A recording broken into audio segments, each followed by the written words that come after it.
श्रीमद् भागवत गीता का पहला अध्याय। श्री ओम नमो भगवते वासुदेवाय वासुदेवाय विश्वेश्वराय आदि पुरुष परंपरा की पुरुषाय नमः। जगत बंधु ज्योति स्वरूप जिये की जाननहार हरि श्री मांगल आयो दास प्रभु के द्वार। जो अर्जुन को श्री भगवान जी ने गीता ज्ञान दिया सो मुझको मिले। भय भंजन भगवान श्री कृष्णचंद्र जी से किशोरदास मांगता है।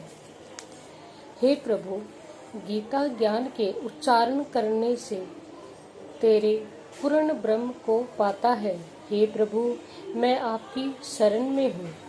किशोरदास और कृष्णदास जो दीन गरीब हैं, और आप कैसे हो जो संतों की विनय को मान लेते हो।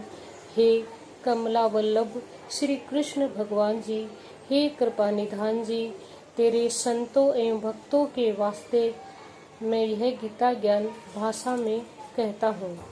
जब कौरव और पांडव महाभारत के युद्ध को चले, तब राजा धृतराष्ट्र ने कहा, मैं भी युद्ध देखने चलूंगा।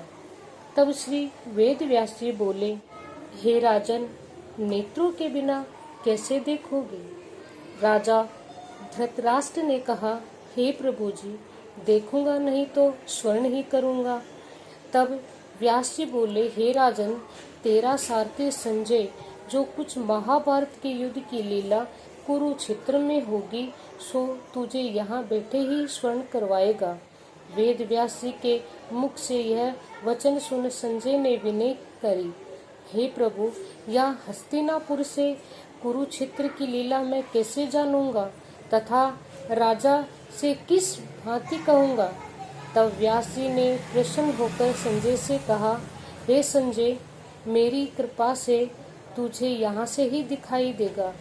व्यास जी के इतना कहते ही संजय की दिव्य दृष्टि हो गई और बुद्धि भी उनकी दिव्य हो गई। अब आगे महाभारत का वर्णन कहते हैं, सुनो।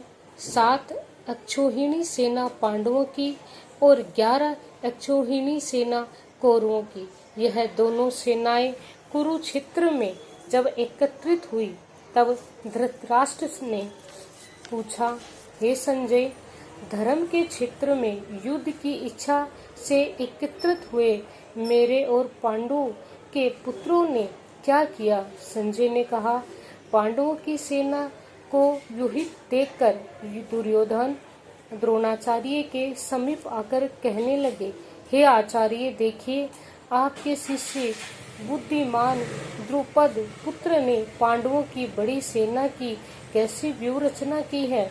इस सेना में अर्जुन, भीम, बड़े बड़े धनुर्धारी वीर, युगधान, विराट, महारथी, द्रुपद, धृतराष्ट्र, चेकितान, बलवान, पुरुचित, कुंती भोज, नरों में श्रेष्ठ, शव्य, पराक्रमी, युद्धामन्यु, बलवान, उत्तमौजा, अभिमन्यु व द्रौपदी के 5 पुत्र सबके सब महारथी हैं।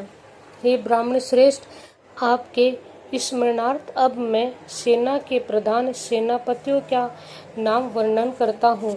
आप भीष्म, कर्ण, युद्ध विजयी, कृपाचार्य, अश्वत्थामा, विकर्ण, सोमदत्त का पुत्र भूरिश्वा और बहुत से शूरवीर प्राण तक देने को तैयार हैं।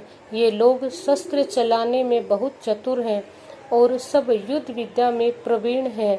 हमारी सेना, जिसके भीष्म रक्षक हैं, अपार बल है, और उनकी सेना के, जिसके भीम रक्षक हैं, थोड़ा सा बल है।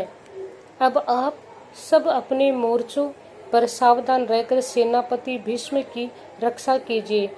कुरुवृद्ध भीष्म पितामह ने दुर्योधन को प्रसन्न करते हुए और ऊंचे स्वर्ग में गरजते हुए शंख बजाया। फिर चारों ओर शंख, नगाड़े, ढोल, गोमुखादि अनेक बाजे बजने लगे, जिनका बड़ा भयंकर शब्द हुआ। इसके अनंतर सफेद घोड़ों के रथ पर बैठे माधव, श्री कृष्ण और पांडव अर्जुन ने भी दिव्य शंखों को बजाया। श्री कृष्ण ने पांचजन्य और अर्जुन ने देवदत्त नामक शंखों को और भीषण कर्म करने वाले भीम ने पौंड्रक नामक बड़े शंख को बजाया। कौंती पुत्र धर्मराज युधिष्ठिर ने अनंत विजय, नकुल ने सुघोष, सहदेव ने मणिपुष्पक तथा महान धनुर्धन काशीराज, श्रीखंडी, धृष्टद्युम्न, विराट, अपराजित, सात्यकी राजा द्रुपद और द्रौपदी के पांचों पुत्र तथा महाबाहु अभिमन्यु, इन सब वीरों ने अपने अपने शंखों को बजाया। उन शंखों के भारी शब्द से आकाश और पृथ्वी गूंज उठी और धृतराष्ट्र के पुत्रों के हृदय कांप उठे। हे राजन, अर्जुन ने कौरवों को युद्ध के लिए प्रस्तुत देकर श्री कृष्ण जी से कहा, हे अच्युत, मेरा रथ उन दोनों सेनाओं के बीच में खड़ा कीजिए, जिससे मैं युद्ध करने वालों को देख लूं कि इस रणभूमि में मुझे किन किन योद्धाओं के साथ युद्ध करना चाहिए। दुर्बुद्धि दुर्योधन से प्रीति करने वाले जो संग्राम के लिए यहाँ एकत्रित हुए हैं, उनको देख सकूं।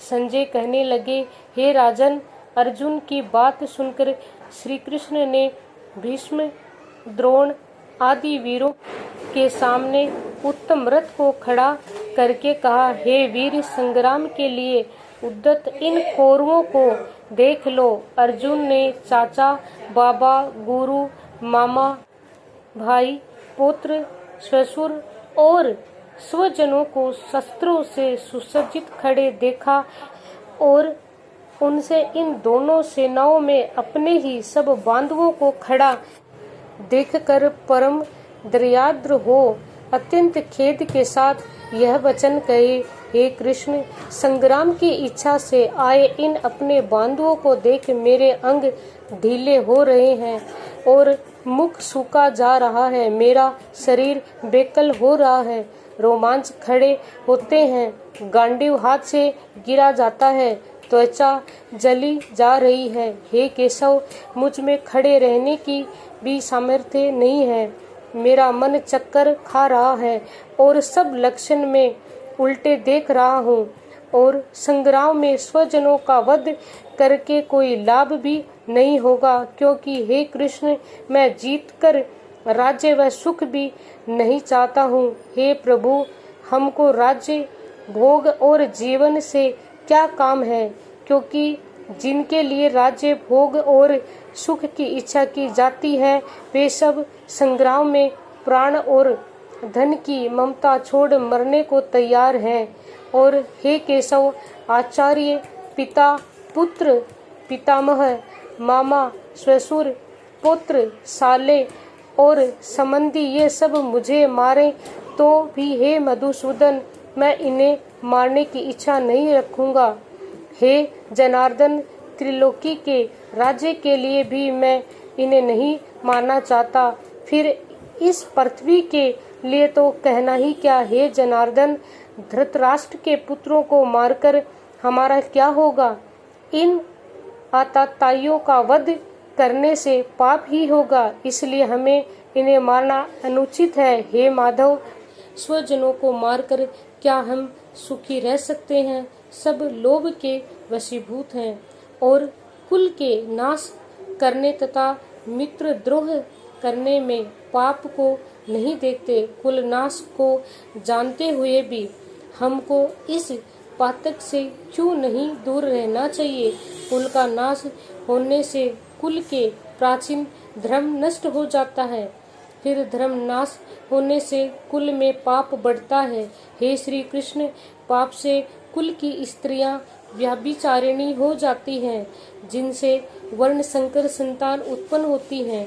यह वर्ण संकर जिन पुरुषों ने कुल को नष्ट किया है, उनको तथा उस कुल को नरक में पहुंचाते हैं, क्योंकि श्राद्ध तर्पणादि बंद हो जाते हैं। वर्ण संकर बनाने वाले दोषों से कुल ध्वंसकों के जाति धर्म और कुल धर्म निरंतर नाश हो जाते हैं। हे जनार्दन, मैंने बराबर सुना है कि कुल धर्म नष्ट होने से निश्चय ही नरकवास करना होता है। हाय, हम बड़ा पातक करने को तैयार हैं, जो राज्य सुख के लाभ से अपने स्वजनों को ही मारने की कोशिश कर रहे हैं। मुझे शस्त्र रहित एवं उपायहीन को रणभूमि में बांध कर डाल दें तो मेरा बहुत कल्याण हो। संजय ने कहा, हे राजन, यह कहकर अत्यंत दुखित होकर अर्जुन ने उसी समय धनुष बाण फेंक दिया और रथ के पिछले भाग में जा बैठा। यह श्रीमद् भागवत गीता का पहला अध्याय संपूर्ण हुआ।